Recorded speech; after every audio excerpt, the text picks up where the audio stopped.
What's up, everybody? Welcome to Podcast Now. I'm Alex, and in this video, I want to talk about Traveler's Tales, I want to talk about Lego, I want to talk about Gamescom. Everything looks like it's pointing in that direction. Now, we've talked about this for a very long time. I want to leave the door open for the possibility that they don't do anything there, but it's going in the right direction. We know back from Jason Schreier, right back with Monolith and back with Wonder Woman, that they are making a Lego game. It's supposed to come out next year, and we've talked a lot over the last couple months of like, when do you reveal this thing? They let Summer Game Fest go, all these opportunities.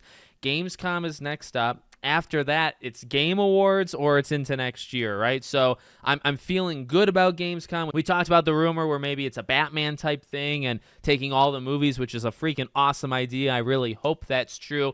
And now today, we have WB is actually going to Gamescom. So I want to talk about the tweet, and I want to talk about what specifically they're doing there, because there's kind of definitions we have to talk about. So coming from Lego Game News, the publisher of TT Games, WB Games, is listed as an exhibitor for entertainment at this year's Gamescom. The product is described as action, adventure, and jump and run. And then he says, thank you to Multiverse Sense for the information. And you see right there, WB Games Entertainment. Now, as people are pointing out, what they're doing by being there, it's not the same necessarily as even being like a partner with Opening Night Live. Like Jeff Keighley likes to drop, hey, here's all the publishers that are participating.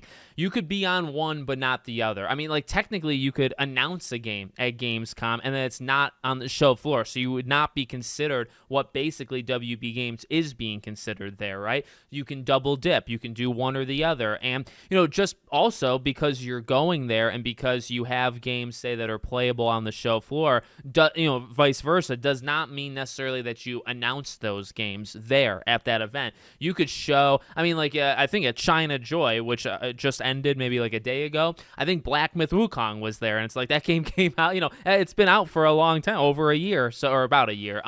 So that game has been out for a while, and you can play it there. They're on the show floor. It's a booth. It's a setup. The developer, they're all there, but that doesn't mean, they're not announcing anything new for it, anything like that, right? So when it comes to this, you could argue that. I think when you take it in collaboration with a Jason Schreier thing, it's like, all right, they got a game. They're holding on to a game. It's the Lego game. And okay, now they're going to be at Gamescom and they're going to have something playable, and you even see the description of it, right? So action, adventure, and jump and run is a Lego game. Does that fit the description? I think it does. Also, you can think of almost like the inverse of this. What else would they have? Multiverse is just shut down. They shut that thing off.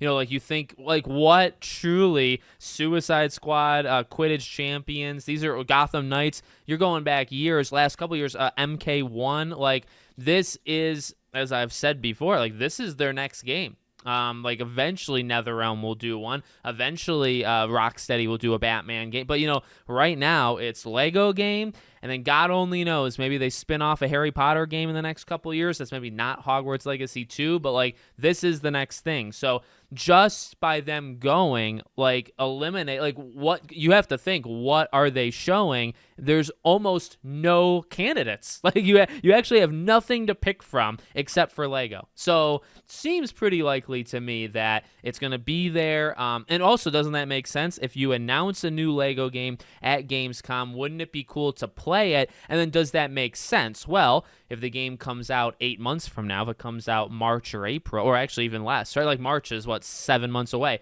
Say it's March or April of 2026. Well, you're like within half a year almost. Of course, you could have it be playable and have people have a hands-on 10-minute demo, at games. That makes a lot, It's not a game that's 3 years out where they have nothing to play because it's just an announcement trailer. No, this game is very real, and it's coming out probably by now next year. We already would have played it. So I think all of that stuff kind of lines up. And at this point, I'm thinking this is going to be one of the bigger announcements at Gamescom, is the announcement of a Lego game. So I'll keep my eyes on it. I'll cover it, obviously, if not it's announced, I guess, on this channel. Let me know what you guys think in the comments. Make sure, as always, you're subscribed to the channel, bell icon turned on, and I hope to see you all on the next one.